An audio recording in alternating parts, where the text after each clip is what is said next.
ഇത് കണ്ടോ, ആദ്യം നമ്മളൊരു വലിയ വട്ടം വരച്ചു. ആ വട്ടത്തിന് ചേർത്ത് നമ്മൾ കുറേ ലൈൻസ് ഇട്ട് കൊടുത്തു. ഒത്തിരി അടുത്തുമല്ല എന്നാൽ ഒത്തിരി അകന്നും അല്ലാത്ത രീതിയിൽ കുറച്ച് ലൈൻസ് ഇട്ട് കൊടുത്തു. ആ വലിയ വട്ടത്തിനകത്ത് ഒരു ചെറിയ വട്ടവും വരച്ചു കൊടുത്തു. ഇതാണ് നമ്മൾ ഇന്ന് ചെയ്യാൻ പോകുന്ന എംബ്രോയ്ഡറി പാറ്റേൺ കേട്ടോ. പെട്ടെന്ന് അത് ക്യാൻ ചെയ്യാൻ വേണ്ടിയിട്ട് ഇങ്ങനെ വരച്ചെടുത്തേ ഉള്ളേ കേട്ടോ. അപ്പോൾ എങ്ങനെയാ ചെയ്താലോ?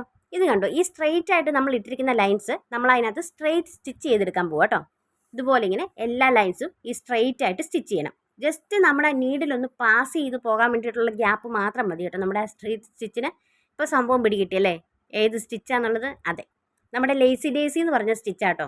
ഇതിന് ഈ എൻ്റെ വീഡിയോയ്ക്ക് ആദ്യമായിട്ട് കാണുന്നവരാണെങ്കിൽ ഇതിന് മുമ്പ് ഞാൻ ചെയ്തിട്ടിട്ടുണ്ട് കേട്ടോ. അതെങ്ങനെയാണ് ചെയ്യുന്നതെന്നുള്ള 2 രീതി ചെയ്തിട്ടുണ്ട്. എങ്ങനെയാണ് നമുക്ക് ആ സ്റ്റിച്ച് ചെയ്യാന്നുള്ളത്. അതിനകത്ത് എനിക്ക് ഈസി ആയിട്ടുള്ളൊരു മെത്തേഡാട്ടോ ഈ ഇങ്ങനെ ചെയ്യുന്നത്.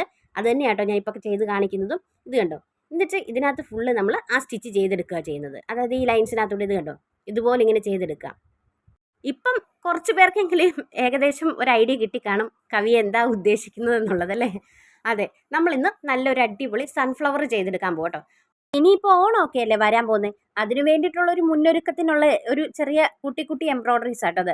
നമ്മൾ കൂടുതലും സെറ്റിൻ്റെയും കസവിൻ്റെയും ഒക്കെ ഡ്രസ്സുകൾ ഇടുമ്പോൾ അതിനകത്ത് ചെറിയ കുറച്ച് വർക്കുകളുണ്ടെങ്കിൽ കുറച്ചുകൂടെ ഭംഗി കാണത്തില്ലേ. അപ്പം അങ്ങനെ ചെയ്യാൻ താല്പര്യമുള്ളവർക്ക് വേണ്ടിയിട്ട് ഞാനിത് കാണിക്കുന്നതേ ഉള്ളൂ കേട്ടോ. എത്ര മുന്നൊരുക്കം നടത്തിയെന്ന് പറഞ്ഞാലും ചില ആൾക്കാർക്ക് ഈ പിന്നൊരുക്കം വരുമല്ലോ. അതായത് നമുക്ക് പല പ്ലാനിങ്ങുകളും ഉണ്ടാവും. അങ്ങനെ ചെയ്യണം, ഇങ്ങനെ ചെയ്യണം, അത് വേണം, ഇത് വേണം, അവസാനം എല്ലാം ചീറ്റിപ്പോവുകയും ചെയ്യും. അങ്ങനെ ഒരു വിഭാഗത്തിൽപ്പെടുന്ന ആളാണ് കേട്ടോ ഞാനും. എന്തൊക്കെ പ്ലാൻ ഉണ്ടെന്ന് പറഞ്ഞാലും അവസാനം എല്ലാം ചീറ്റിപ്പോകാറേ ഉള്ളൂ കേട്ടോ.